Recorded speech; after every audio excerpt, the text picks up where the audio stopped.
Christina et moi, donc, on travaille ensemble au niveau professionnel, notamment vis-à-vis des couples. On reçoit des couples donc, en thérapie. On a aussi notre cabinet en individuel, chacun de notre côté. Et on fait beaucoup de choses autour de la relation. Donc, on anime des ateliers, des stages. Voilà, plein de choses passionnantes, enfin, en tout cas qui nous passionnent. Qu'est-ce que je n'ai pas dit? Donc, ce soir, on va se baser surtout sur. Donc, je ne vais pas vous énumérer non plus les formations, ça serait inutile ce soir. On va surtout évoquer donc, le développement psychosexuel selon deux courants qui sont d'un côté la psychanalyse jusqu'à le DIP, donc jusqu'à 5 6 ans, ou peut-être compris l'adolescence jusqu'à la puberté. Et ensuite, ce qu'on appelle le Sexual Grounding Therapy, qui est donc une thérapie particulière qui vient des Pays-Bas et qui donc considère la suite du développement de l'Oedipe jusqu'à la mort, en fait. Donc, ce sont deux visions qui sont complémentaires et qu'on utilise énormément dans notre façon de travailler et sur lesquelles on a basé, donc, entre autres, notre formation en thérapie psychosexuelle intégrative. Voilà, je pense que j'ai fait à peu près le tour de ce que je voulais dire. Donc, du coup, si tu veux y aller, Christina, tu peux. Oui, donc, pourquoi on parle de psychosexuel? Donc, c'était la question, qu'est-ce que ça peut bien être le psychosexuel? Pourquoi psychosexuel? Parce que la maturation psychique, elle suit la maturation biologique et qui s'exprime dans la maturation des zones érogènes, en fait. Elle suit ce développement. Donc, cette énergie dont on vient. euh, on peut la nommer sexuelle parce qu'elle est à l'origine de la vie et de son épanouissement. Et pourquoi on l'appelle sexuelle? Ben, parce que nous venons tous d'un acte sexuel. Donc, si vous vous regardez dans les yeux mutuellement, donc vous pouvez tous voir vos parents qui ont fait l'amour derrière. Donc, derrière chaque personne, il y a un couple qui a fait l'amour. Donc, je vous invite à prendre le temps de vous regarder dans les yeux et de sentir qu'est-ce que ça fait. Donc là, bon, il y a deux personnes qu'on ne voit pas, mais donc il y en a déjà 9 couples qui ont fait l'amour, en fait, pour que vous puissiez être là. C'est un grand tabou. On n'en parle pas. On n'arrive même pas à l'imaginer souvent. Pourtant, c'est la base de notre existence. Et donc, notre existence donc, vient d'un acte sexuel. Et c'est au moins l'orgasme de votre père qui vous a catapulté dans la vie. Donc, espérons que votre mère, elle en a profité, elle en a joué aussi. Et tout le développement, donc quelque part, la sexualité, elle commence pour un bébé à partir de la conception. Et tout ce qui fait que nous sommes là et s'inscrit dans un acte sexuel parce que ça se passe par les organes génitaux. Donc, naître est aussi un acte sexuel, puisqu'on passe, en principe, si ce n'est pas une césarienne, on passe par le vagin de notre mère, donc ce qui est sexuel, pas dans le sens sexualité excitée, donc acte sexuel avec un partenaire, mais dans le sens génital, donc c'est un acte génital dont on a tous l'empreinte. Et être allaité, donc c'est une zone érogène, le bébé a une zone érogène, on va en parler plus, et qui tète le sein de la mère, qui est aussi une zone érogène. C'est aussi un acte, et le premier plaisir partagé. Et donc tout le reste de la vie, ça va continuer comme ça. Donc la sexualité ou ce plaisir, cette recherche, donc ce plaisir, donc il va euh, maturer tout au long de la vie et changer son expression. Donc, on va voir ça au cours de la conférence. Euh, Freud avait déjà compris ça, donc il avait déjà parlé de libido, donc en 1900 et quelques, donc c'est ce qui était très très révolutionnaire à l'époque, et ce qu'il reste, parce que c'est toujours mal vu et très mal compris souvent. Et nous sommes en fait des êtres de plaisir, et nous cherchons tous le plaisir tout en essayant d'éviter le déplaisir. Et que toute notre vie est en dessous, ça fonctionne de cette façon-là. Et ce recherche de plaisir, on peut aussi le traduire par notre élan de vie. Donc, ce désir qui naît, cette envie de se lever, d'aller faire, de se déployer, de chercher, de connaître, enfin, on peut y mettre des milliers de verbes derrière. Donc, à la base, il y a un élan, aller vers, et puis avec l'attente de trouver du plaisir. Si on trouve du plaisir, c'est super, ça soutient l'élan de vie. Sinon, on ne trouve pas de plaisir, donc souvent, ça fait s'effondrer l'élan de vie. Si on est coupé ou castré ou interdit, ça peut vraiment nous séparer de notre élan de vie et donc on va avoir du mal à savoir ce qu'on souhaite dans la vie, ce qu'on veut, peut aller jusqu'à un état dépressif sous-jacent. Voilà, donc à la base, donc même si c'est pas très politiquement correct, si je peux dire ça comme ça, toujours aujourd'hui, donc nous sommes des êtres de plaisir à la recherche de plaisir. Il y a donc deux choses qui entravent cette recherche de plaisir. Donc, premièrement, le fait d'être jugé, que ça soit mal vu. Et ça, c'est une longue histoire qui est aussi religieuse. Donc, et quelque part, ce qui est aussi une histoire de pouvoir, parce que si on coupe une personne de l'autre, de sa capacité de chercher son plaisir, de déployer son élan de vie, si elle n'est pas autorisée, donc on va la couper de son pouvoir interne, de sa capacité à être bien, à décider pour elle, à s'engager dans sa vie, etc.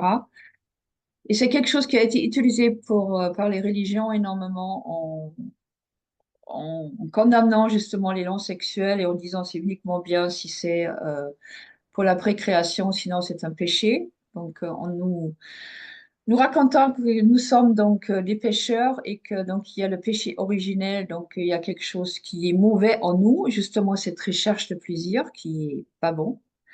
Donc ce qui fait que on se sent coupable et surtout, ça c'est la deuxième partie en fait qui nous coupe du plaisir ou qui est plus importante que le plaisir, c'est le besoin de se sentir en sécurité.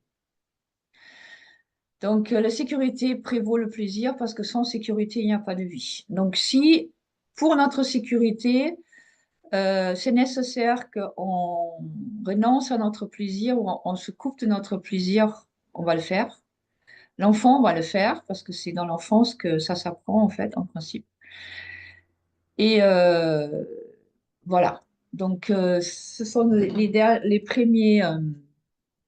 Voilà, la première introduction que j'avais envie de faire pour situer justement le psychosexuel avant d'aller plus dans les détails. Euh, J'avais prévu que vous vous trouvez dans des, comment ça s'appelle en français? Donc, dans des espaces de discussion ensemble, hein, dans les salles de répartition ensemble, où vous aurez chacun 3 minutes pour parler de votre comment c'est pour vous en fait, comment vous sentez cet élan de vie en vous, comment vous sentez cette autorisation d'aller chercher le plaisir. Voilà, qu'est-ce que ça vous fait vivre? Donc, est-ce que vous êtes d'accord avec ça? Et surtout les trois personnes qui sont avec la caméra coupée, est-ce que vous pouvez vous manifester, si c'est possible, en mettant euh, éventuellement en enlevant votre. Non, il y en a une personne qui est partie du coup. Donc Aurore et Virginie, est-ce que c'est possible de. Ok, trop mauvais pour la vidéo. Donc est-ce que c'est ok d'être dans un breakout room et pour Virginie aussi, Virginie aussi?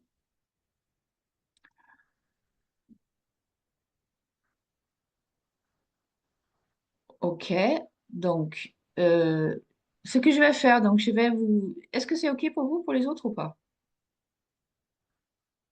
Ouais, D'avoir un c'est petit bien. échange. Oui, ok, donc je vais vous êtes du coup 1, 2, 3, 4, 5, 6, 7. Donc je vais vous mettre dans des breakout rooms et vous aurez chacun entre 3 minutes pour donc dire ce qui se passe pour vous, comment est ce sujet pour vous, de ce qu'on vient de dire. Voilà. Donc, alors,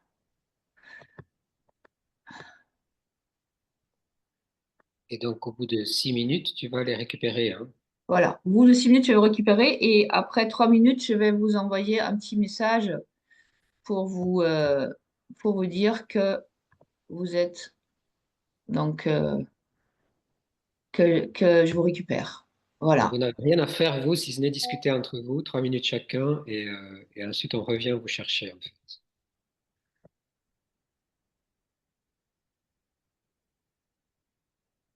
Ouais, il y aura un, vous serez à trois, puisque les autres sont partis, je leur ai fait peur. Voilà. Allez, je vous y amène. Ok, donc vous êtes revenus. Vous avez survécu. Voilà, est-ce qu'il y a un retour à faire? Est-ce que quelqu'un a envie de partager un petit peu ou à partir de là ou... Moi, je dirais bien quelque chose, en fait. Je réalise quelque chose, en fait. C'est marrant, mais c'est comme ça.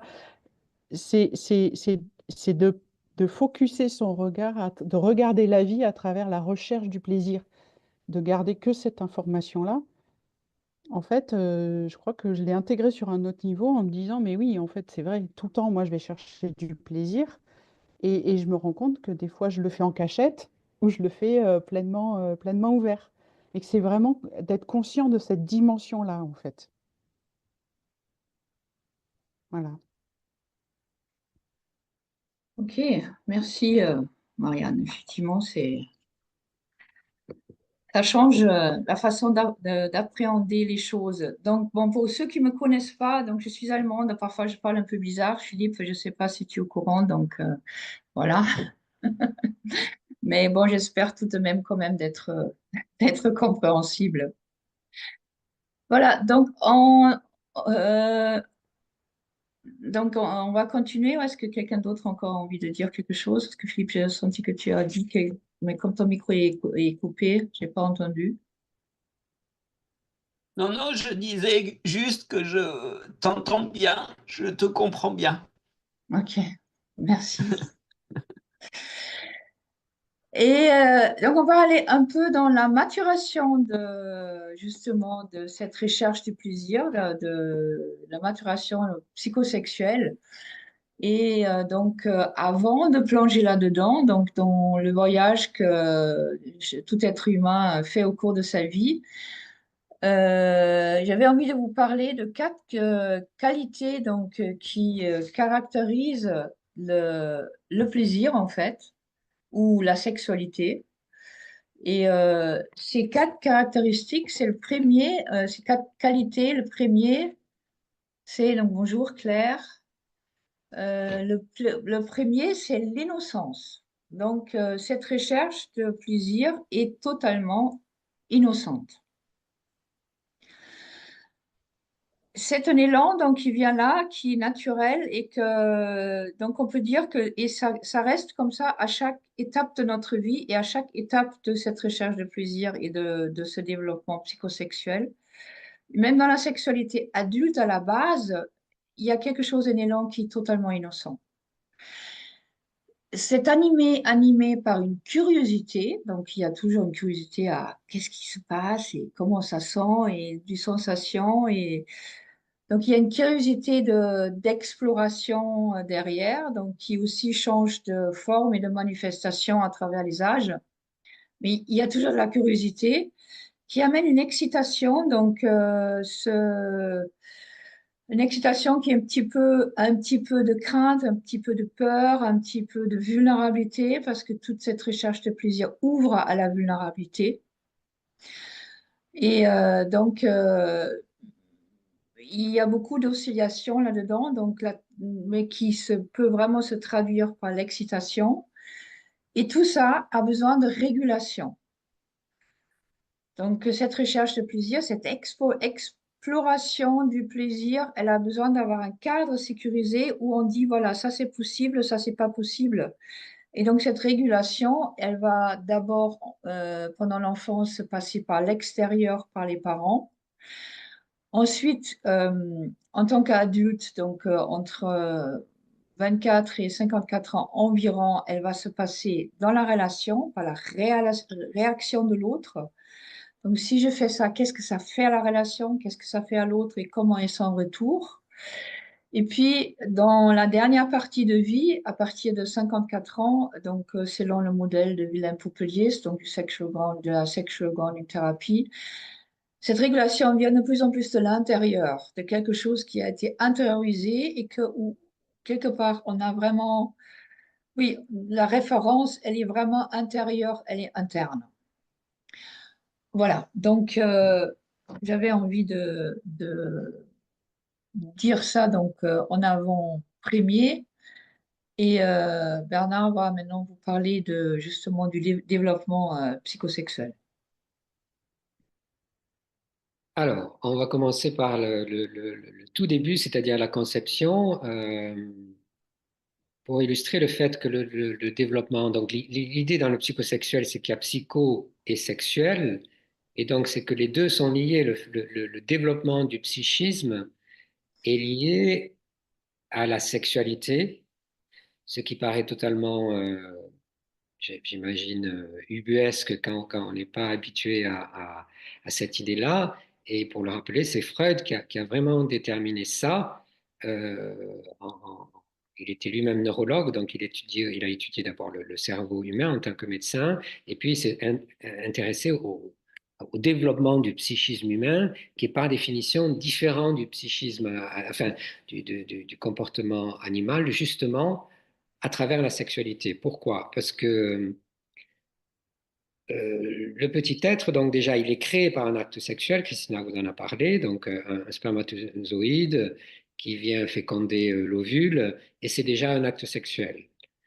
La gestation, quelque part, continue cette dimension sexuelle. L'enfant est dans le ventre de la mère et va sortir par son vagin, donc son organe sexuel, et c'est éminemment la naissance également un acte sexuel, la mise au monde, qui n'est pas dans le sens de la sexualité tel qu'on le voit aujourd'hui, mais ce sens aujourd'hui est très restreint en fait. On voit dans la sexualité l'acte de faire l'amour en gros et tout ce qu'il y a autour, c'est-à-dire l'utilisation de la sexualité, soit d'un côté pour vendre des voitures ou vendre des produits et de l'autre côté l'aspect utilisation, consommation, par exemple dans les pornos, ce genre de choses. Mais c'est une vision très très très restreinte, étroite de la sexualité qui pour nous est bien bien bien plus large et pour Freud aussi, c'est-à-dire la sexualité, il ne considère pas que c'est simplement ce que je viens de vous citer, mais que c'est quelque chose de fondamental, de pas entaché de connotations de péché ou de sale, etc., mais juste une dimension fondamentale de l'être humain qui est liée au fait que quand le bébé naît, il n'est pas encore capable d'être autonome, contrairement à un animal. Un animal qui naît, il sort du ventre de la femelle et il se lève et il va gambader. Alors qu'un bébé, lui, il est dépendant de la mère pendant des mois, des mois et des mois, parce qu'il n'est pas encore terminé dans sa constitution. Ça, on pourra en parler, expliquer ça dans le développement humain, mais du coup, à son besoin fondamental qui est de se nourrir, tout de suite, le bébé qui naît, il va ramper, il va sentir l'odeur du sein, il va ramper si on le laisse faire et aller tout de suite téter le sein pour se nourrir. Et se nourrir, c'est son premier besoin fondamental. Bon, il a respirer évidemment, ce qu'il fait en naissant, et ensuite il a besoin de se nourrir, sinon il meurt. Et à ce besoin fondamental est associé immédiatement le plaisir de la tétée, le plaisir de sucer, et d'ingurgiter le lait qui est chaud, qui est nourrissant, qui est rassurant. Et donc ce mélange entre besoin fondamental et plaisir, c'est ça qui crée en fait cette notion de sexualité, le fait qu'il y a du plaisir au-delà du besoin fondamental de se nourrir. Et donc, la première étape est donc s'origine-là dans le fait de téter, et donc on appelle ça l'oralité, c'est-à-dire que l'enfant va avoir du plaisir d'abord à travers la tétée et ensuite à travers l'utilisation de la bouche, puisqu'il va non seulement téter le lait, mais ensuite il va découvrir le monde avec sa bouche. Parce que c'est là que toute son énergie de vie, donc l'énergie sexuelle, qui est au-delà, encore une fois, de la sexualité telle qu'on la voit. C'est vraiment cette dimension plaisir qui est appelée sexuelle par Freud et qui est liée au départ à la bouche, pendant 1 an. Donc pendant 1 an, l'enfant, et ceux qui ont eu des enfants, vous l'avez certainement vu, à cette période-là, l'enfant, quand il va à un moment donné être assis, et il va attraper avec les mains et mettre à la bouche, il va vraiment découvrir le monde avec sa bouche. Donc ça, c'est la première étape qui est l'oralité, qui est focalisée, l'énergie sexuelle, donc entre guillemets, elle est focalisée sur la bouche et sur l'ensemble des sens. Donc c'est non seulement, c'est principalement la bouche, mais ça implique tous les sens, la vue, l'odorat, l'ouïe. Voilà, et le bébé va vraiment découvrir, c'est une boule de sens très, très, très sensible. Il va tout sentir à travers ses sens, à travers la peau, le toucher, les soins qu'on lui donne, les mots qu'on lui dit, les réactions qu'a la mère. Il va sentir si elle est angoissée, si elle est heureuse. Il va l'entendre chanter ou rire, etc. Et tout ça, ça va l'informer, le nourrir et lui donner du plaisir.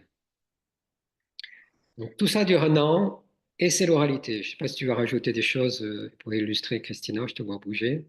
C'est juste une chose c'est que justement là, le plaisir partagé avec sa maman et qui va être déterminant pour l'enfant plus tard pour son autorisation à chercher du plaisir et à vivre du plaisir, si sa maman a pris du plaisir ensemble avec lui, si elle avait du plaisir dans son existence. Et donc, si la maman a du plaisir, donc le bébé, il a du plaisir et donc du coup, il est autorisé à poursuivre ce plaisir, cette recherche du plaisir. Voilà, je te laisse continuer. Donc dans cette première étape, le bébé, l'enfant, le nourrisson est principalement en relation avec sa mère. Donc ils sont en dyade en fait. Et il va apprendre ce qu'on appelle la dimension affective, c'est-à-dire il va nourrir sa dimension affective et construire en gros sa sécurité intérieure en fait. Il va se sentir aimé et s'il peut intégrer qu'il est suffisamment aimé, il va créer sa propre sécurité comment dire, qui vraiment s'incruste à cet endroit-là, à ce moment-là, dans la relation à la mère. Et derrière, il y a l'ombre du père qui est là, avec sa voix, avec son odeur qui est différente, le fait qu'il a des poils, qu'il est barbu, qu'il est piquant, enfin voilà, il est différent, il apparaît, mais c'est la mère qui est primordiale et la dyade avec la mère. Et le psychisme se construit autour du oui, en fait, parce que la mère, elle est plutôt dans le oui. Quand il a faim, elle lui donne à manger. Quand il a besoin de soins, elle lui donne des soins. Quand il a peur, elle va le calmer et le rassurer, etc., etc. Donc la mère est dans le oui. Et ça crée déjà dans le psychisme cette sécurité intérieure et ce oui à son besoin fondamental ou à son besoin de plaisir, ou à son désir quelque part de plaisir. Ensuite, de la deuxième à la troisième année, l'énergie sexuelle, elle va basculer dans l'anus. Pourquoi? Parce que le bébé, petit à petit, il va se redresser. Donc d'abord, il va être, quand il naît, il est sur le dos, il ne bouge pas beaucoup. Puis petit à petit, il va bouger les membres. Puis après, il va se retourner sur le ventre. Puis il va ramper. Puis il va se retrouver assis. Progressivement, il va acquérir de l'autonomie jusqu'à se redresser et marcher en se tenant un peu partout. Et jusqu'à ce qu'il arrive à marcher de manière autonome et éventuellement à monter des escaliers, etc. Et là vont se développer les sphincters et il va acquérir son autonomie dans la propreté. Il va être capable de garder ou de lâcher les selles. Et là, il va être capable de dire, j'existe à travers le fait de lâcher ou de retenir. Et c'est le non qui va apparaître et la position, et le père qui va prendre le relais avec la mère et qui lui va plutôt dire non et mettre des limites et participer à ce début de régulation qu'a déjà donné la mère, notamment avec le sevrage et le fait de suivre l'enfant, mais de lui donner des horaires, etc. Mais le père va continuer la régulation en mettant le cadre et en disant oui ou en disant non, mais surtout en disant non. Donc l'enfant va apprendre que le non existe et il va lui-même dire non et apprendre à lui-même se positionner et à sentir qu'il existe, qu'il peut dire oui, qu'il peut dire non, qu'il peut retenir ou qu'il peut lâcher. Donc là, l'énergie sexuelle, elle vient dans la deuxième journée érogène, qui est l'anus, et ça va de la première année à la troisième année. Je vais essayer d'accélérer parce que sinon on ne va pas arriver à faire la totalité. Ensuite, Jusque-là, l'enfant ne sait pas qu'il est sexué, c'est-à-dire... Attends, juste, je voulais juste Pardon, ajouter une chose pardon. avant d'y aller. Donc, le plaisir de l'analité, c'est le plaisir de s'appartenir. C'est moi qui décide. C'est mon corps. C'est mon caca.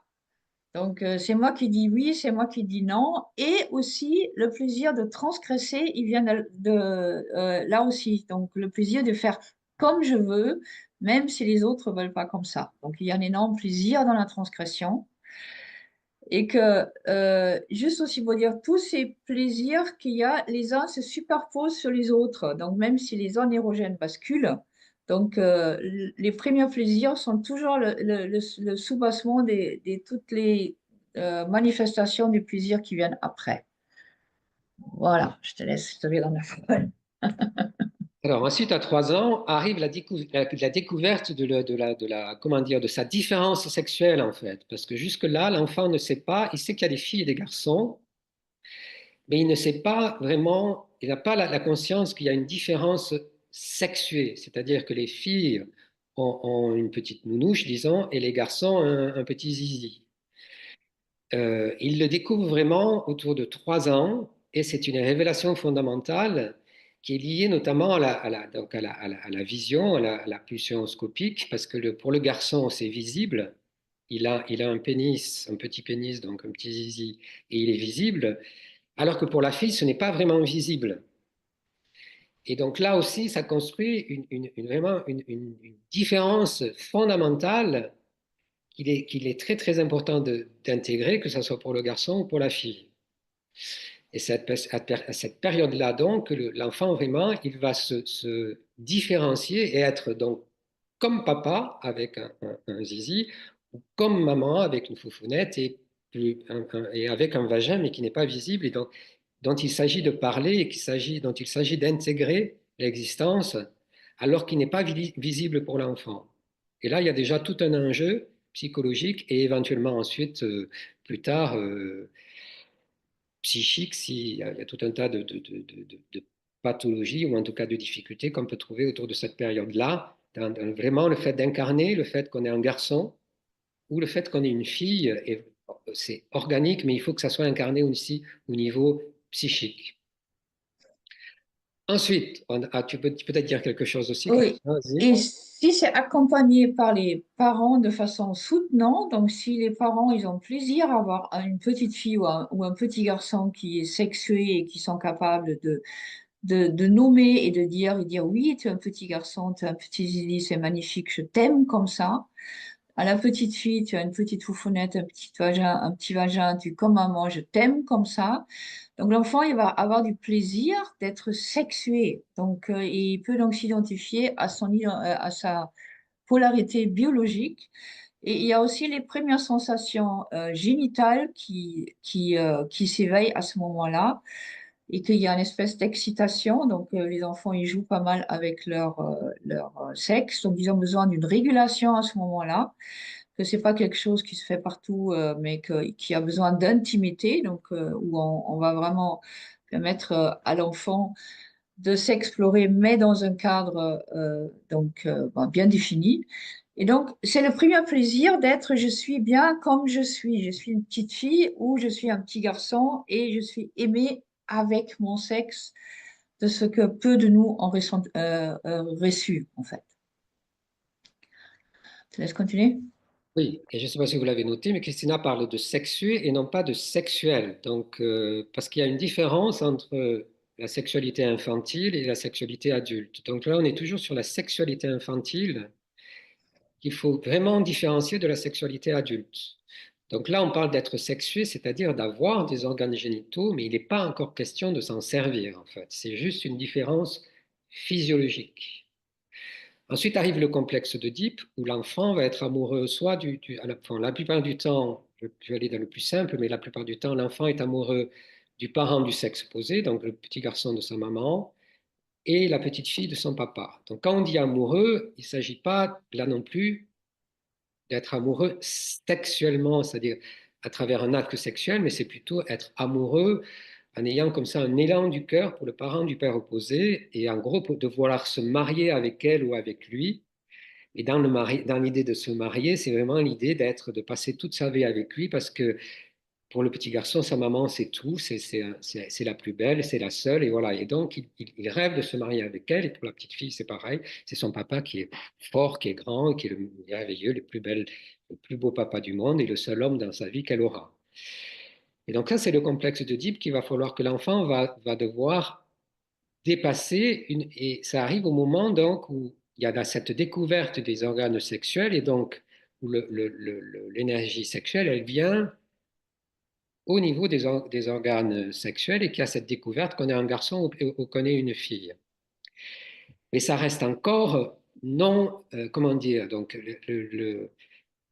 ça reste encore non sexuel parce qu'il n'est absolument pas question pour l'enfant de faire l'amour avec ses parents, c'est juste un appel, une attirance fondamentale qu'il va s'agir de dépasser, c'est-à-dire il va y avoir, l'enfant va comprendre à un moment donné que maman est avec papa, que papa est avec maman, donc il n'y a pas de place pour lui avec maman ou avec papa. Il va devoir renoncer, et c'est ce qu'on appelle quelque part la castration. Il va devoir renoncer et ça va lui permettre d'aller chercher à l'extérieur, donc d'aller dans le monde extérieur, chercher un partenaire. Et cette fois, en ayant son énergie sexuelle qui est passée dans ses organes génitaux, donc en étant à la puberté, en capacité de pouvoir commencer à avoir une relation amoureuse et sexuelle à l'extérieur de sa famille, ce qui est une loi fondamentale en fait. Donc ça, c'est le troisième ou quatrième, la quatrième étape du développement psychosexuel, tel que l'a découvert, expliqué et conceptualisé Freud, et sur lequel on s'appuie vraiment pour traiter bon nombre de soucis ainsi psychologiques qu'on rencontre chez les personnes ou de difficultés, ne serait-ce que comportementales ou d'intégration dans la vie. Parce que si toutes ces étapes ne sont pas bien accompagnées, bien vécues, il y a souvent des difficultés dans la vie, notamment autour du complexe de Zip. S'il n'est pas suffisamment résolu, on va toujours rechercher quelque part son père ou sa mère au lieu d'aller librement vraiment s'épanouir dans une relation sexuelle adulte assumée. Voilà pour la première partie, disons, du développement psychosexuel. Et Christina, je te laisse la suite. Et donc, la base, elle est vraiment posée là. Donc, on peut dire, dans l'oralité, c'est le plaisir ou l'autorisation à être soi-même. Dans l'analité, c'est après l'autorisation à aller dans le monde, à s'exprimer selon son élan de vie. Et donc pendant la découverte, la révélation de son identité sexuée et ludique, c'est l'autorisation à être sexué et à amener son énergie sexuée dans la relation parce que j'aime papa, j'aime maman à partir de là et je suis reçue avec ça. Et si ça, c'est bien établi, donc du coup, l'enfant qui devient après adolescent, donc où l'énergie devient vraiment sexuelle parce qu'il y a les hormones sexuelles qui commencent à travailler. Il y a, va donc avoir capacité de procréation. Donc à partir de là, on parle vraiment de sexualité. Et que là, l'adolescent va pouvoir aller dans le plaisir de explorer son identité donc sexuelle, qui je suis en tant que jeune fille, en tant que garçon, quelle fille je suis, quel garçon que je suis, qu'est-ce qui me convient ou pas, en ayant le soutien du parent et en pouvant vraiment tester son potentiel sexuel et construire son identité. Donc, qu'est-ce qui me va pas, etc. Je vais accélérer un peu parce que c'est déjà 45. Et voilà, donc le plaisir, c'est vraiment d'explorer mon identité sexuelle et d'être soutenue là-dedans. Là, pendant toute cette phase-là, la régulation, elle est encore beaucoup par l'extérieur. Donc, il y a d'abord les parents, puis il y a les pères. Donc, on va être à partir de là énormément régulé aussi par ce qui se passe avec le reflet des pères, des filles et garçons comme moi. Et donc, avec cette capacité de s'explorer et à partir de son élan de vie, à partir de son énergie sexuelle, donc on arrive à l'âge adulte, la première phase de l'énergie adulte, elle non, oui, de l'âge adulte, c'est environ de 24 à 54 ans, selon Willem-Poupulier. Et là, il s'agit de plaisir de s'engager dans une relation, de s'engager dans sa vie, de vivre sa vie selon, selon son identité, son essence, selon de qui on est. Il y a donc plusieurs phases aussi. Elle mature cette énergie tout au long de cette phase. Donc, la sexualité n'est pas la même à 24 ans qu'à 54 ans. En fait, je pense que ce n'est pas un scoop.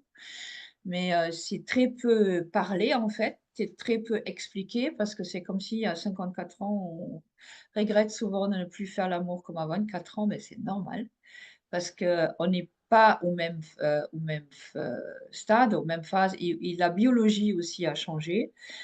Donc, vers 24 ans, c'est plutôt le plaisir de s'engager dans la vie qu'on choisit, qui nous correspond, et de vraiment explorer son identité sexuelle dans la rencontre à l'autre, et d'avoir cette régulation dans la relation à l'autre, dans la relation tout court, dans la relation sexuelle, et aussi au niveau professionnel et sociétal, etc.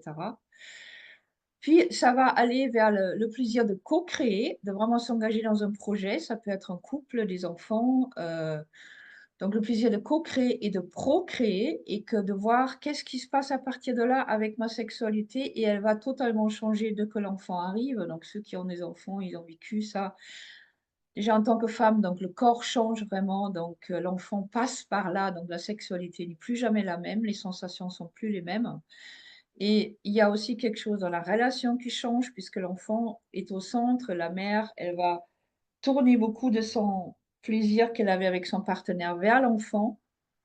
Et donc, du coup, il faudra voir comment le père peut s'intégrer dans cette nouvelle diade, tout en ayant conscience que, que l'enfant qui est là, qui accapare maintenant le corps de la mère, qui était avant plutôt le corps de sa femme avec qui il pouvait rentrer en relation, qui est beaucoup accaparé par l'enfant, que cet enfant est le résultat de sa sexualité à lui avec sa femme, et que donc du coup qu'il y a une nouvelle étape vraiment de vivre cette sexualité qui inclut l'enfant qui vient de cette sexualité-là. Je ne sais pas si je suis suffisamment claire. Parce que la sexualité avant avoir les enfants n'est pas la même après avoir les enfants. Et donc, cette sexualité va amener à un fruit, à un enfant qui va changer la sexualité. La même chose si, bon, pas tout à fait la même chose, mais que si on a un projet ensemble, on construit une maison, tout ça, il y a énormément d'attention qui est tournée là-dessus. Et c'est important de ne pas oublier donc le couple qui est la base, que si l'énergie affective sexuelle continue à circuler là, donc les projets vont s'épanouir. Si on perd ce plaisir dans le couple, donc les projets catapultent et ça va être beaucoup plus difficile.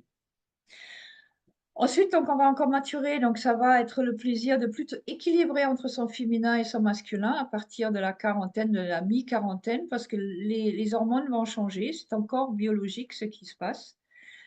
Donc, les femmes vont donc aller vers la ménopause, donc de moins en moins d'estrogène, de plus en plus de testostérone. Les hommes vont aller doucement vers l'andropause, donc souvent ça arrive une dizaine d'années plus tard que pour les femmes, mais ils vont avoir de moins en moins de testostérone et de plus en plus d'oestrogène. Et donc on va explorer beaucoup plus la polarité inverse et équilibrer donc entre les deux polarités, entre sa polarité biologique et la polarité inverse. Donc là, c'est le plaisir vraiment d'équilibrer entre son féminin et son masculin et aussi dans la sexualité, elle change à partir de là. Donc ce changement, donc l'homme va beaucoup plus aller dans sa capacité de réception et sa capacité, donc sa polarité féminine, les moins importants de faire, et que la femme va beaucoup plus pouvoir aller dans sa polarité masculine. Donc c'est elle qui donne du plaisir. Et donc, c'est une toute nouvelle découverte, quelque part. Et puis, ça ne s'arrête toujours pas là. Donc, à partir de 54 ans, on entre dans une nouvelle phase de vie qui va plutôt être donc la troisième phase de vie. Donc, la première, c'était la construction de son identité sexuelle jusqu'à 24 ans. À 24 à 54 ans, la capacité de s'engager dans une relation, de créer à partir de là. Et la dernière, ça va être le plaisir de transmettre. Donc, à partir de toute cette expérience de vie qu'on a eue, il y a un plaisir d'être soi-même. On n'a plus besoin de prouver quoi que ce soit, d'aller avec des jugements. On se connaît, on sait qui on est. Et à partir de là, on va aller de plus en plus vers l'intérieur, de plus en plus se densifier et aller dans la transmission à partir de là. La sexualité se ralentit aussi. Il va avoir plus un plaisir de présence de l'un à l'autre et d'intercommunication entre les corps et entre les organes génitaux, les organes d'amour qui se rencontrent dans un rythme plus lent. Ce qui est moins excitant que quand on était ado ou jeune adulte, mais ce qui amène à une profondeur. Voilà, et puis on va continuer comme ça à se retirer, à se densifier à l'intérieur de plus en plus jusqu'à aller vers la mort en densifiant de plus en plus son énergie sexuelle, son énergie génitale et en incarnant de plus en plus l'essentiel, tout en devenant le contenant du transgénérationnel. Donc, plus on va avancer en âge, plus on se rapproche du transgénérationnel. Et quelque part, on va être le contenant du transgénérationnel féminin et masculin dans la continuité des générations. Voilà, donc ça c'est en 20 minutes, donc tout le développement psychosexuel, donc de la gestation, de la conception jusqu'à la mort. Est-ce que vous avez des questions à partir de là? Moi, j'avais une petite question sur qu'est-ce qui se passe si on a loupé la première étape, qu'on n'a pas eu la chance d'être allaité ou de téter, et donc c'est quoi les impacts moi, ça a été le cas. Ma mère a eu un problème de santé, donc elle avait des médicaments et puis elle n'a pas pu m'allaiter. Donc, comme c'est un peu la base et puis que tout se construit à partir de là aussi, euh, c'est quoi Tu réponds, Christina? les conseils? Ouais, ou si tu veux, oui. Je pense qu'il y a peu de personnes qui ont vraiment eu toutes les bases quelque part, comme dans l'idéal, comme on vient vous le décrire. La question, c'est d'abord comment ça s'est passé ensuite. Est-ce qu'il y avait quand même du contact, de l'amour, parce que tous les enfants ne sont pas allaités. Est-ce qu'il y avait eu de contact peau à peau au moins, et quand même un plaisir de donner le biberon ou pas? Après, s'il n'y a pas eu, c'est comme si effectivement il y a peut-être une difficulté d'être en intimité ou euh, le contact n'est pas tellement agréable. Donc, il peut y avoir des traces, il va y avoir des traces avec lesquelles on s'est construit. Et la bonne nouvelle, c'est que ce n'est pas immuable. Donc, si on y met de l'attention, si on soigne ça, et on va vous dans la troisième partie, donc vous donner des petites pistes comment on peut soigner ça, on peut tout à fait nourrir tout ce qu'on n'a pas eu à l'âge approprié. Donc, ça ne va pas être la même chose, évidemment, comme en tant que bébé, mais il y a la possibilité donc d'aller dans quelque chose qui s'appelle plus une sexualité orale, c'est comme des massages, le toucher, le fait de rester présent, de s'ouvrir, de vraiment se permettre d'aller dans la réception, parce que pendant la première année, on va surtout recevoir le contact de la mère. Et donc, en tant qu'adulte, homme adulte ou femme adulte, on peut aller surtout à s'ouvrir, aller dans recevoir le contact de l'autre. Est-ce qu'il y a quelqu'un d'autre qui a envie de dire quelque chose à partir de là ou... Ok, donc la troisième question, donc c'était comment soutenir les enfants en fait, donc dans ce développement. Et l'idée, c'est que l'important, c'est de refléter et de réguler l'enfant. Donc, de refléter à tout âge. Donc, refléter, ça veut dire quoi? Refléter, ça veut dire de faire le miroir de ce qui vit l'enfant tout en restant adulte. Donc, si par exemple, je suis un mère, j'ai un nourrisson, donc je vais déjà m'accorder à l'énergie du bébé, de ce qui est possible pour le bébé de recevoir. et je vais nommer de ce qu'il dit. Je vais dire, tu as faim, tu as soif, ou que quand tu tètes et que c'est bon, je vais dire, ah, c'est bon. Ou je vais le caresser et dire, oh, que c'est doux. Donc, on va mettre des mots et aller quelque part dans la même énergie, donc refléter de ce que l'enfant fait, donner un sens à ça. Et cela lui permet de intégrer de ce qu'il est en train de vivre, de l'intégrer comme quelque chose de bon, d'intégrer comme quelque chose de nommable. Et donc, de pouvoir, à partir de là, approfondir ce ressenti et intégrer ce ressenti. C'est la même chose que quand l'enfant grandit après, quand il est dans l'analité et qu'il dit non, je ne veux pas, que le parent il peut se mettre face à lui et faire comme ça et dire waouh, quelle volonté tu as. Et comme ça, l'enfant se sent vu, il se sent reflété, il a besoin d'être reflété. Et s'il est accepté dans la manifestation de son affirmation, ça va se passer de façon beaucoup plus douce. C'est important aussi pour l'enfant d'être accepté dans ses émotions, aussi dans les émotions qui ne sont pas agréables, quand il pleure, il crie. Donc le parent, il peut toujours refléter et dire waouh, qu'est-ce que tu es en colère, ou qu'est-ce que c'est méchant, ou qu'est-ce que tu t'es fait mal. Donc vraiment faire un reflet, l'écho de ce que l'enfant vit. Ça, c'est quelque chose qui lui permet d'intégrer ce qu'il vit et son élan de vie qui va lui faire vivre des tas de sensations. Et justement, si les sensations que l'enfant vit en incarnant son élan de vie ne sont pas nommées, ne sont pas pensées, ne sont pas dites, si on n'a pas mis sens, c'est pour l'enfant, c'est difficile d'en faire quelque chose.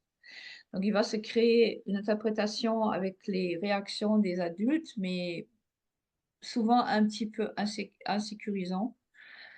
Et donc, il va, comme il c'est un être donc, de lien, il ne peut pas survivre seul, il va toujours subordonner son élan de vie à la sécurité qu'il peut vivre dans la relation à l'adulte, à son parent qui s'occupe de lui. Donc, c'est important donc, de refléter et de soutenir le plaisir ou la recherche de plaisir des enfants en faisant la différence entre ce que dont l'enfant a besoin, mais pas tout chacun de ses désirs. Parce que la particularité du plaisir, c'est que si on a trop de plaisir, à un moment donné, ça bascule en déplaisir. Donc, si on adore la mousse au chocolat et on en mange trop, à un moment donné, on a mal au ventre. Donc, ça, c'est un exemple très simple. Et donc, si on aime faire quelque chose, si on en fait trop, à un moment donné, ça bascule. Donc, ça a besoin de régulation, ça a besoin d'avoir un arrêt, à un moment donné, une limite. Donc, ce qu'on va recevoir beaucoup dans l'analité, comme Bernard, ou Bernard, il en a parlé, qui amène de la sécurité, donc un cadre dans le fait d'aller à la recherche du plaisir, parce que sinon, il y a la peur de se perdre là-dedans. C'est qu'on peut trouver plus tard dans la sexualité d'avoir peur d'aller dans trop de plaisir, parce que si je vais dans trop de plaisir, je perds le contrôle et je vais me perdre. Voilà, donc ça, c'est quelque chose qui est essentiel à partir de là. Et donc, c'est important donc, de réguler à partir de l'adulte en soi, que l'adulte qu'on est en tant que parent peut se mettre au niveau de l'enfant, parce qu'il a été enfant et l'adulte, il sait de ce que l'enfant cherche et ce dont il a besoin, tout en garantissant sa sécurité. Voilà. Tu peux compléter, Christina? Oui, oui, vas-y, vas-y. Donc, tout ce que vous dit Christina, là, donc les deux notions principales pour accompagner un enfant, donc c'est effectivement refléter et réguler, et ça s'appuie vraiment sur une vision donc de cette énergie sexuelle qui pour nous est l'énergie de vie en fait, c'est-à-dire c'est vraiment l'énergie qui nous anime et qui va maturer en développant notre psychisme humain. Et c'est pour ça que c'est important de refléter.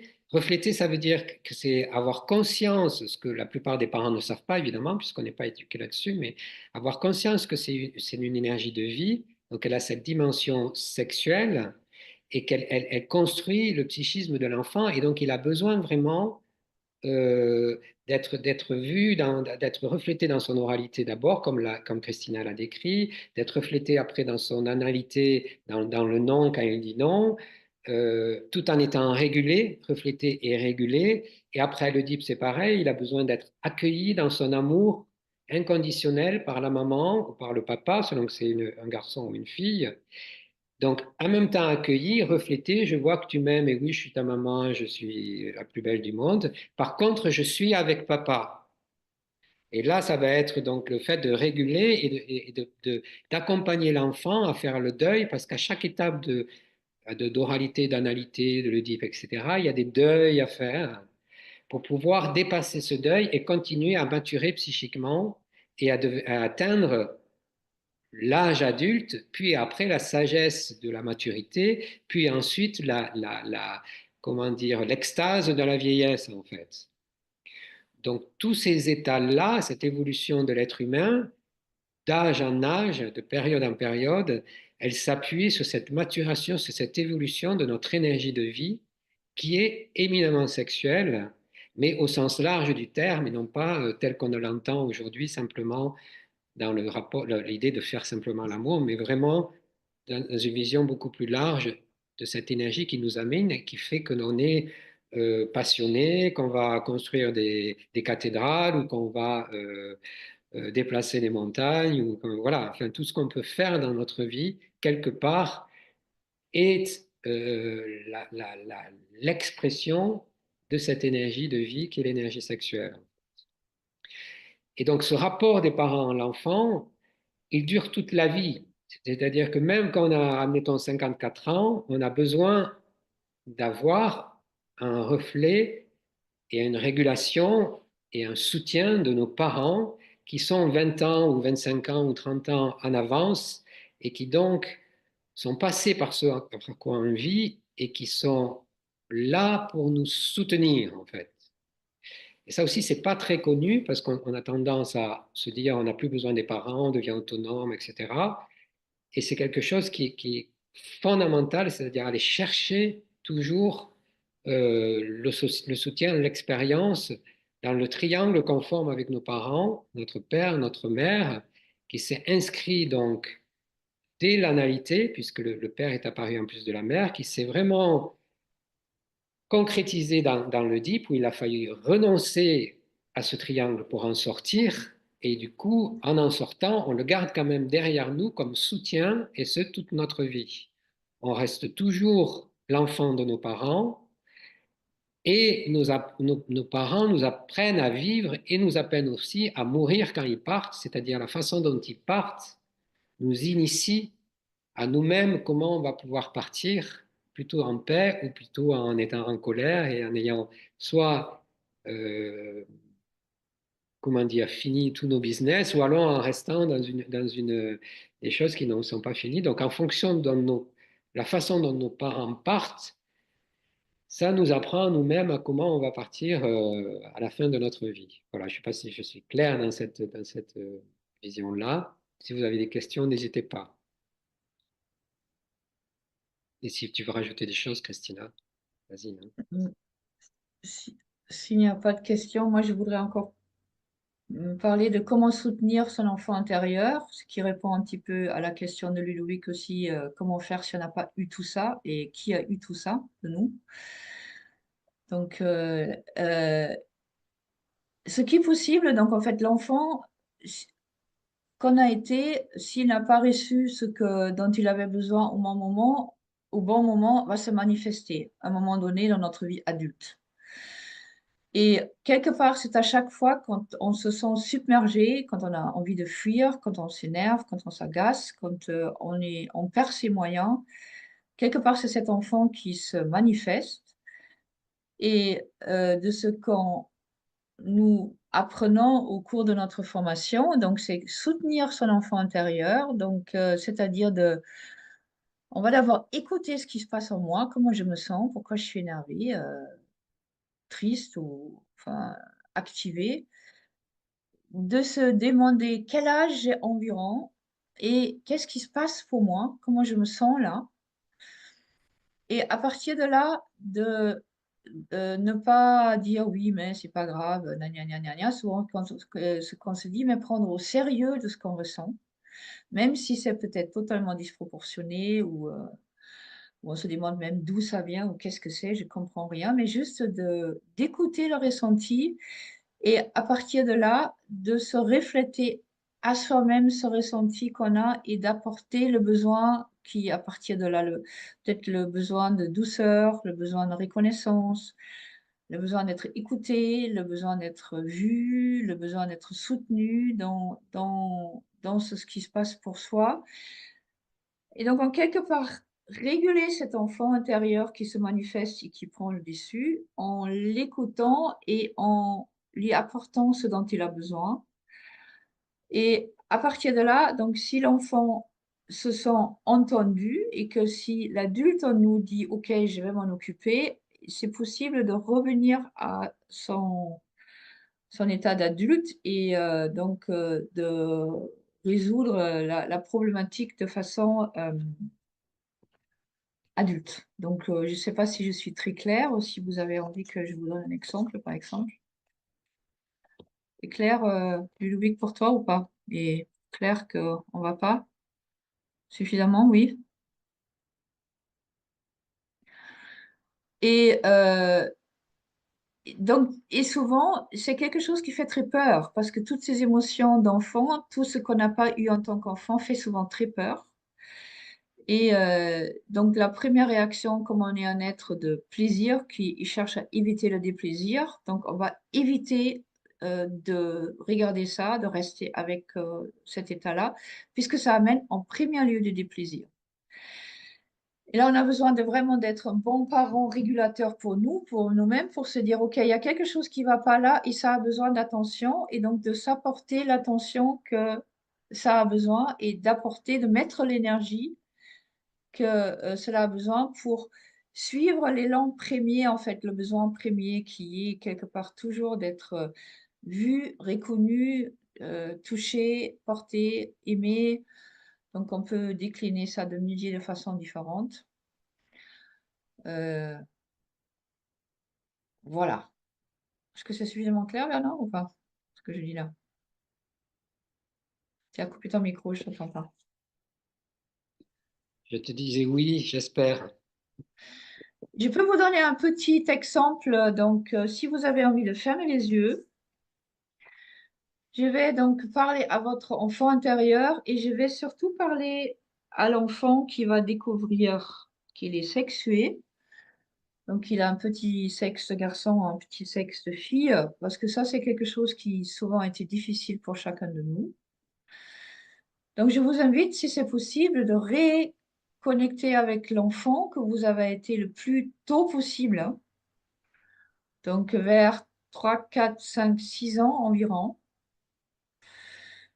Peut-être vous avez une image de vous ou un souvenir. Et si c'est trop difficile, je vous invite tout simplement d'imaginer d'être, si vous êtes un homme, un garçon, si vous êtes une femme, une fille qui a cet âge-là.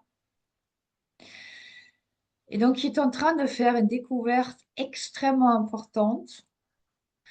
Le fait qu'elle a quelque chose entre ses jambes, ou il a quelque chose entre ses jambes, et ça fait quelque chose.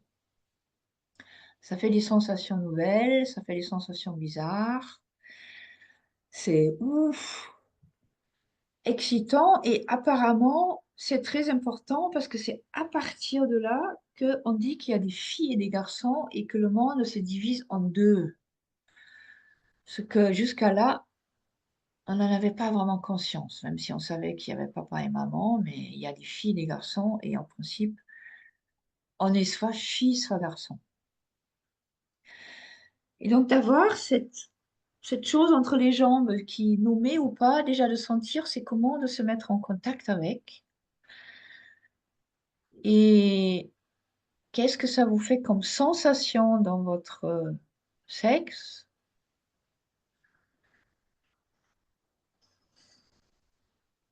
Qu'est-ce que ça fait comme sensation dans votre cœur? Est-ce que c'est agréable, désagréable? Est-ce que c'est honteux? Est-ce que c'est joyeux? Et partir de là, si vous imaginez que vous avez une maman qui peut vous regarder là et que l'enfant que vous êtes, vous pouvez venir avec vos sensations là et demander, mais qu'est-ce qui se passe? C'est quoi, maman? Je sens des choses bizarres là.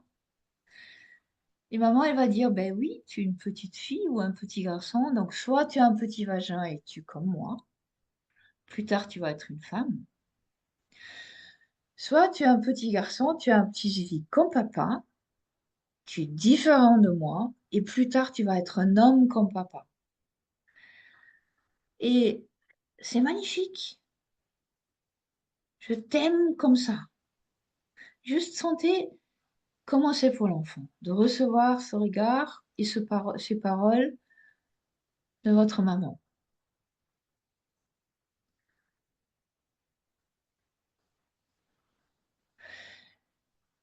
Et puis, comme il n'y a pas qu'une maman dans la vie, mais que papa, il est très, très, très, très important aussi, même s'il est souvent un petit peu plus loin.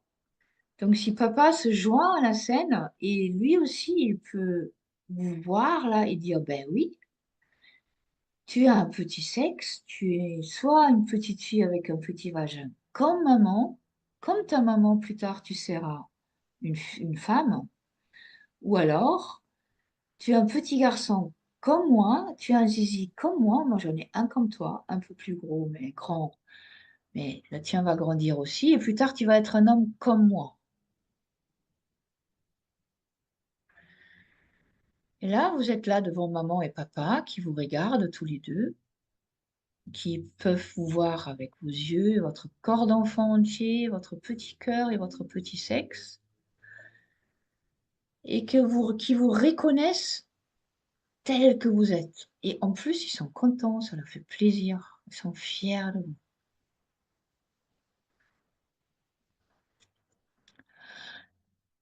Et comment ça? Qu'est-ce que ça fait comme sensation à l'intérieur de vous?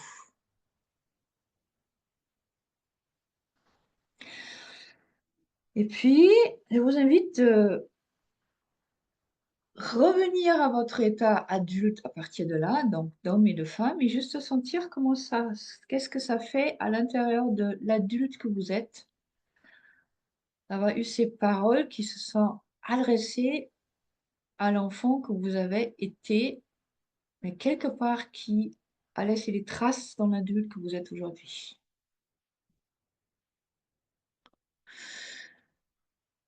Donc, si vous voulez revenir doucement, ouvrir les yeux.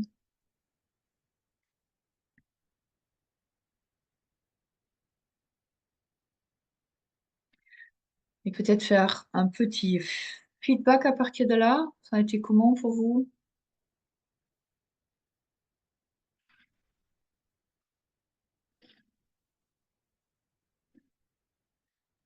Est-ce que ça parle? Est-ce que ça parle pas? Est-ce que c'est agréable? Est-ce que c'est désagréable? Est-ce que c'est bizarre? Est-ce que c'est bon? Et comment? Trop bon. Trop bon, tu dis? Oui, ça a mis beaucoup en joie d'être vu et que c'est normal, quoi. Et que ça soit expliqué, que ça soit dit. Et j'avais trop envie de d'attraper ma maman et mon papa et lui faire un gros câlin et dire ouais, c'est trop bien. Et je sentais bien tout au début au niveau du sexe, ça picotait un petit peu. Donc c'était aussi vivant et au niveau du cœur, ça faisait du bien aussi. Merci beaucoup. Mm. Mm. Oui, merci Maria. C'est ça que ça fait en principe quand on est juste reconnu dans ce qu'on est, tout ce que on a très, très peu de nous, ils l'ont eu comme ça. Ouais, je me suis bien imaginé en petite section, moyenne section, quelque chose comme ça, quand il y avait les premiers garçons et que je voyais bien qu'il y avait une différence, quoi. Et que j'étais curieuse pour savoir, pour voir cette différence. Mm. Mhm. Oui, et c'est une curiosité innocente Mhm. qui a besoin d'avoir une réponse. bien sûr. Mm.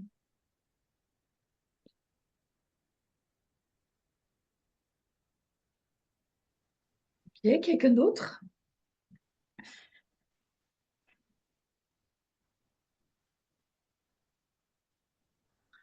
Moi, euh, alors moi, c'est marrant, bah, j'avais l'excitation de départ euh, au niveau génital. Et en fait, en me revisualisant, je me suis rappelé que je me suis vue avec la coupe au bol. En fait, c'était vraiment l'époque où les garçons et les filles, ils avaient tous la coupe au bol. Donc, il y avait une forme d'indifférenciation finalement avec ces coiffures-là. Et, euh, et ça, c'est un truc que j'avais jamais vu encore. Voilà. Et moi, j'étais obligée de passer par le potentiel, non, puisque c'est un exercice que je connais un petit peu, mais du coup, je suis passée par moi en tant que la mère que je peux être pour mon enfant intérieur. J'étais obligée de passer par là, parce que par ma mère, c'est compliqué de faire l'exercice. Et en même temps, je suis contente de faire cette expérience-là parce que c'est quelque chose avec mes patients qui est difficile. Et du coup, je le savais déjà, enfin, je veux dire, mais là, je le touche encore un peu plus subtilement où je me dis que je vais en tirer quelque chose dans mes accompagnements. Donc, il y a ça. Et voilà, c'est surtout les choses les plus... Après, sur ce que ça fait après, bah, du coup, j'ai pas été jusqu'au bout dans l'exercice. Il y a quelque chose, mais je sens de la résistance pour moi en ce moment. Donc, voilà. Mais c'est pas grave, hein. Chaque chose en son temps. Oui. Et effectivement, c'est pas forcément facile si on n'a pas reçu d'imaginer que ça soit possible. Parce qu'on a dû tellement se fermer à ça, c'était tellement pas là, c'est que ça paraît comment on dit, réaliste. Et pourtant, justement, c'est ce qu'on va faire beaucoup, effectivement, au cours de notre formation, de se travailler à toucher à ce potentiel, en fait, que chaque mère, chaque père a. Ici, nos parents, ils ont eu cet accompagnement, ils auront certainement pu nous le donner avec sincérité et beaucoup de plaisir aussi, parce que quelque part, c'est ce qui est bon et c'est ce qui est juste. Parce que souvent, nos parents, ils ne savaient pas eux-mêmes non plus, et ils ont donc eu une éducation qui ne permettait pas de reconnaître tout simplement le fait d'être sexué. Donc, tu as dit si c'était pas là, donc c'est une des hypothèses, mais il y a aussi le fait que c'est relativement tabou. Et donc, souvent,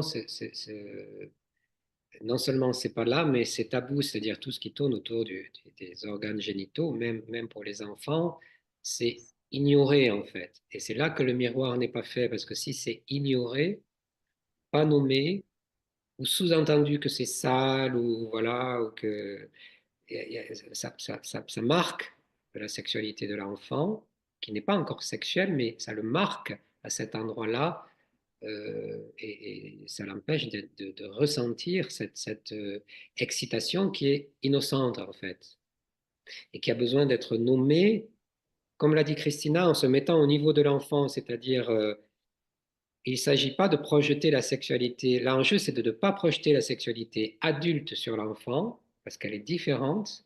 Il s'agit de reconnaître cette dimension sexuée de l'enfant et le fait qu'il est une petite fille ou un petit garçon, et qu'il doit non seulement il le sent et il doit l'intégrer dans son psychisme pour pouvoir être en accord entre son cœur et son sexe et se sentir bien en tant que petite fille ou en tant que petit garçon.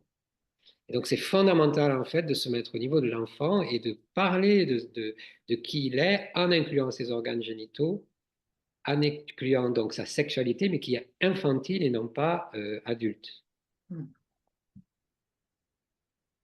Voilà, donc on va aller vers la fin, donc on a déjà pas mal dépassé.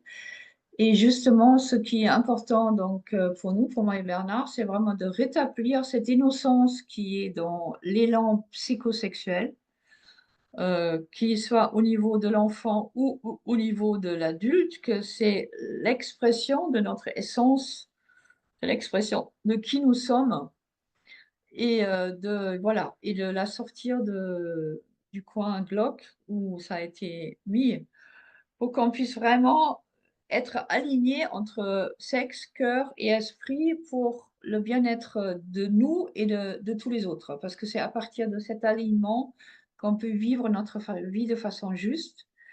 Et si tout le monde pouvait être aligné comme ça, il y aura beaucoup moins de malheurs, de guerres et d'autres choses que malheureusement donc notre monde et par lequel notre monde est malheureusement régi.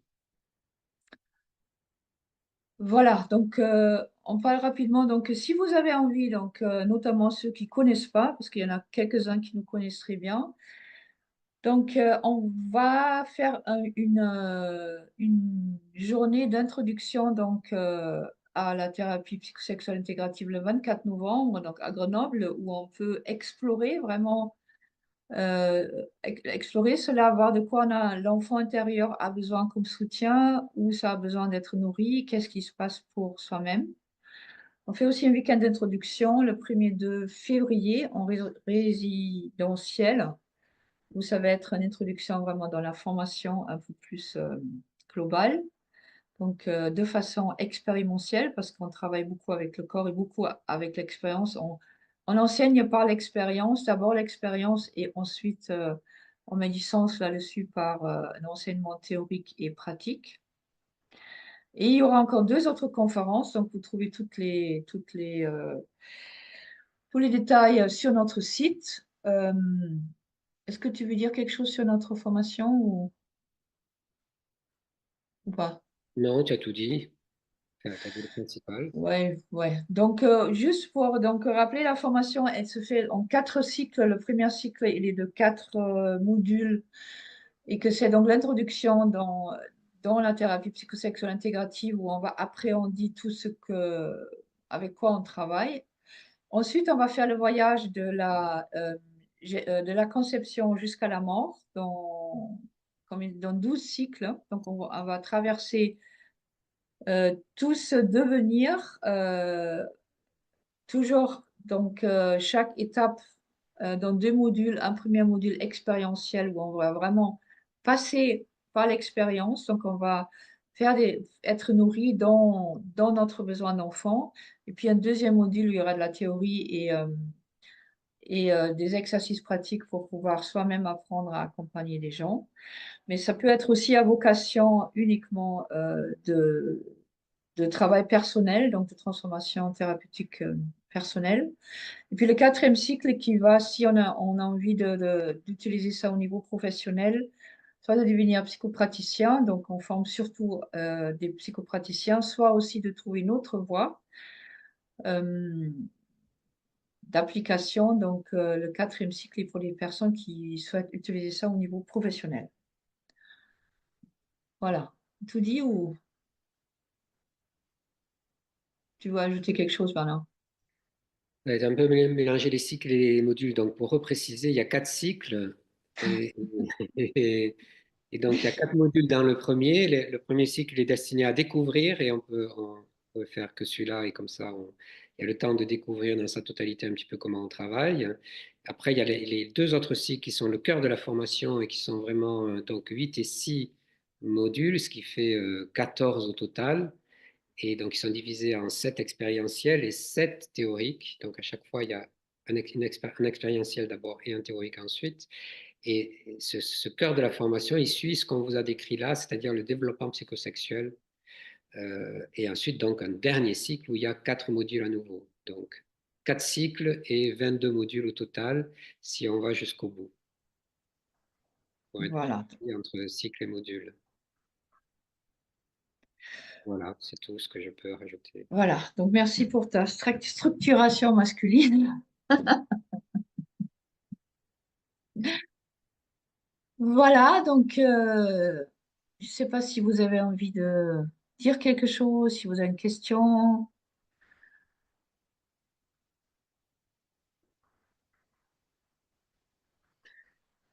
Et sinon, on va vous libérer parce qu'on est déjà bien Voilà. avancé dans l'heure, donc il est 9h30 a priori quasiment.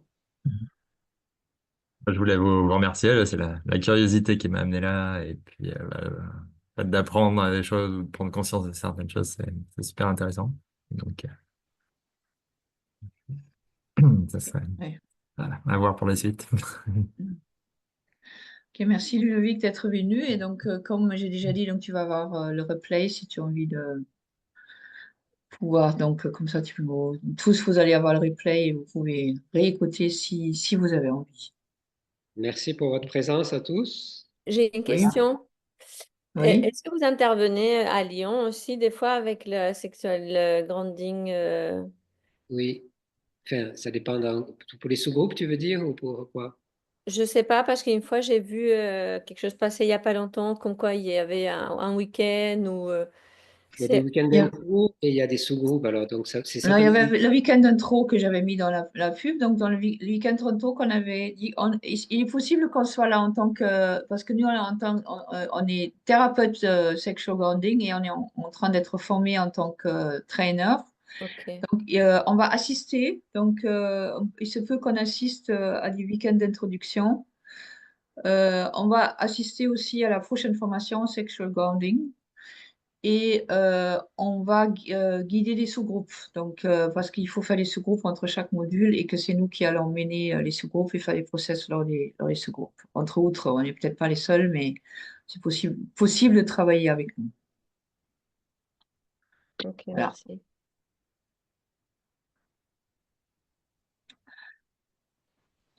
voilà. Voilà. Donc, ben, merci à vous. Merci. Belle fin de week-end à tous Merci beaucoup. Ouais, merci. Oui, merci. et à une prochaine fois. Avec À plaisir. bientôt. À Au bientôt. revoir. À Au bientôt. revoir. Merci. Au revoir. Merci. Bonne fin de soirée. Merci. Mm.